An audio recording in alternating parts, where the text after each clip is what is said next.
Okay, everybody, so welcome to week 3, and we're looking at L1, benefits of customer care.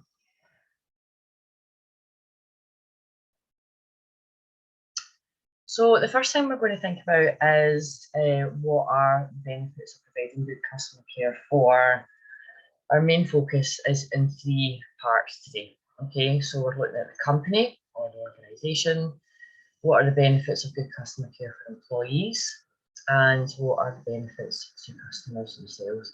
So we often think about this customer care strategies and policies being implemented as having the most benefit to customers, but in fact, if we're working with a good policy, then it has benefits to us as well, and it has knock-on effects of the overall company. So it's threefold. So benefits for the company.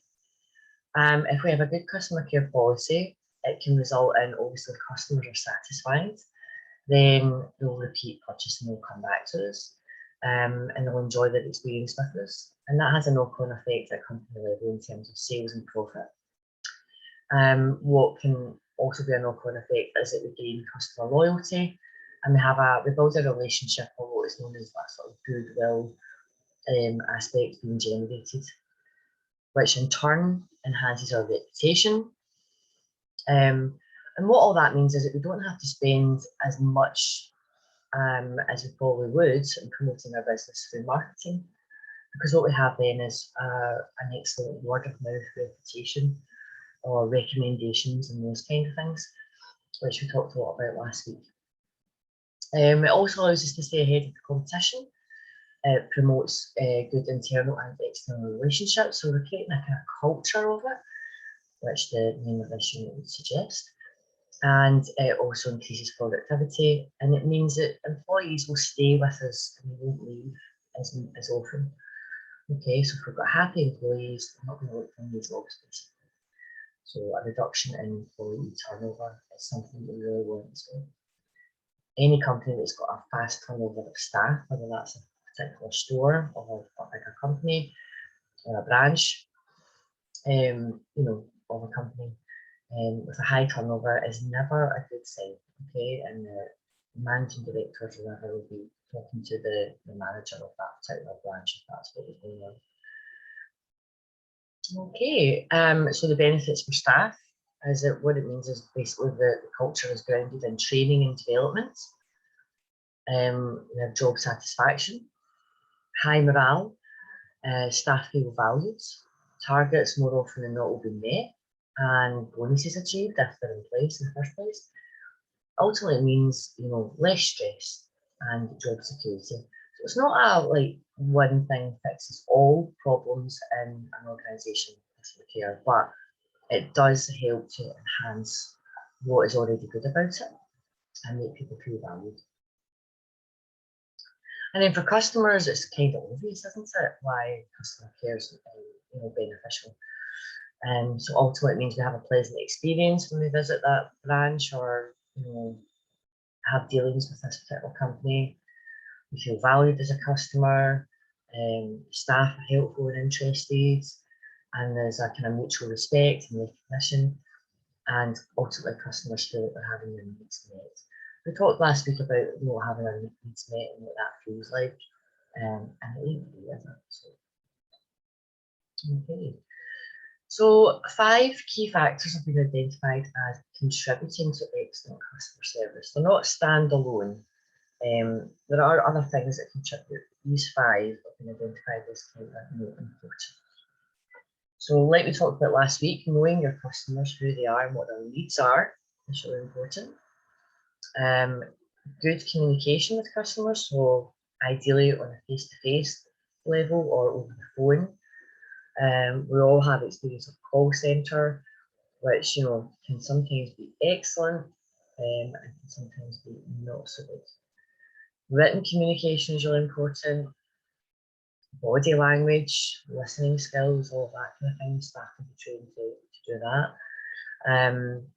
And effective questioning, asking people what they need and getting to the root of any problems is also really important.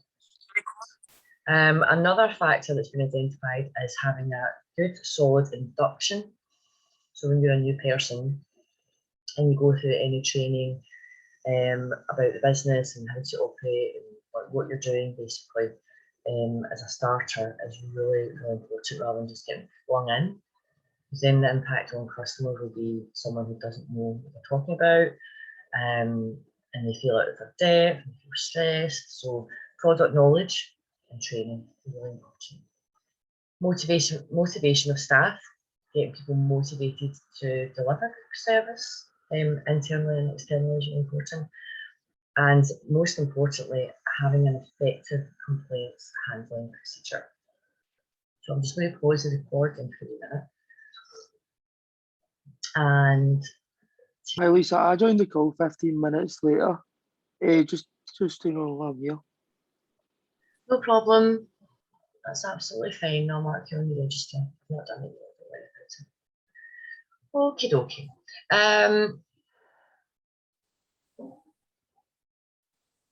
So now we're going to talk about external and internal customers, and I know you've touched on this. You said earlier on. So our external customers are individuals, groups, or organisations external to the business, who then, interact with us for products or services. Okay. In supply chain, or even just, take an example of like someone who runs a small restaurant. It would definitely be like, suppliers, anything to do with utilities. Anyone else can think of as an external customer? I'm trying to think. Mostly it's our suppliers, okay? So they might just buy, they might interact with our business on a chance basis or a regular basis. Like, for example, it could be occasional, or it could be a one-off, or it could be people who interact with our business for the first time. And there's a lot of potential there as well to bring more external customers in to the business. And they are our core customers as well. People come in and use, come in and buy a coffee, for example, or whatever. But we've got the opportunity to encourage them to be repeat and loyal customers.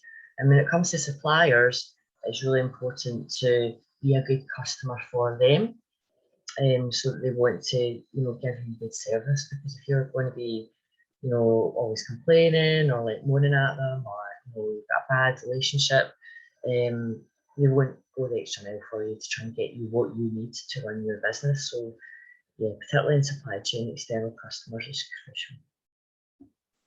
Okay. So what do external customers want? They want the product or service as specified. They want the right price. They want the right time. They want it delivered when needed. They want positive, helpful service. Again, it's our paying customers, so to speak. They want to be listened to and understood and cared for, treated like they're intelligent, and to be treated like an individual. So when we throw a policy, like the story I was just telling you, at someone, it can just go very, kind of blank, just like there's no human kind of aspects to dealing with people. But in this kind of environment, people are really crucial. Okay. And then our internal customers are basically, it's each other. It's who we work with. Okay. So our colleagues that help to provide a service to the external customer. So if you think about it almost like in an office, where one person has to do their job before you can do your job, and there's maybe a sort of chain of that. So for example, in college, I can't deliver my classes on time and to decent quality if my line manager doesn't timetable me correctly. So if we've got a timetable clash, or if we've got a room clash or something like that. Okay, so if the chef doesn't make the food on time, or the service doesn't make it correctly, or if it's cold or whatever, then that has an impact on waiting staff. Okay. So we should be treated with the same respect and value as our external customers who are generating income. Because without our internal customer, we don't have that service chain. Okay, so it's really important to treat each other as customers. in the workplace. So they may be suppliers as well. They may be other departments, staff, managers, volunteer workers, work experience students, contract workers, the list goes on. Okay. So what do internal customers want? Again, they want product service on time, delivered to the right place. They want to be properly advised. They want quality criteria met to make sure that everything is then passed on to the customer in the correct manner. Again, listened to and understood, treated intelligently and be treated as an individual. So meeting external customers' needs. Again, it's all about the 5 rights, the right place, the right time, all that stuff. Listened to and understood. And then the next aspect we're going to be talking about in coming weeks is aftercare and have an enjoyable experience. Okay. So lastly, positive internal customer relationships are really important, and these include the characteristics of positive internal relationships, basically a healthy workplace where everyone's valued and respected. Employees will enjoy their work and will seek to find solutions and feel supported. It's really important for team morale to be included as part of the team. And that opinions are sought about how to do things better, perhaps. It's also really important that internal customers feel that they have authority and responsibility and don't have to constantly flag things up to managers. And then not all companies do this, but be recognised and be rewarded. That could be in the form of bonuses, etc. Any other kind of employee rewards. Okay, so that brings that to a close. I'm just going to stop the recording. Nothing.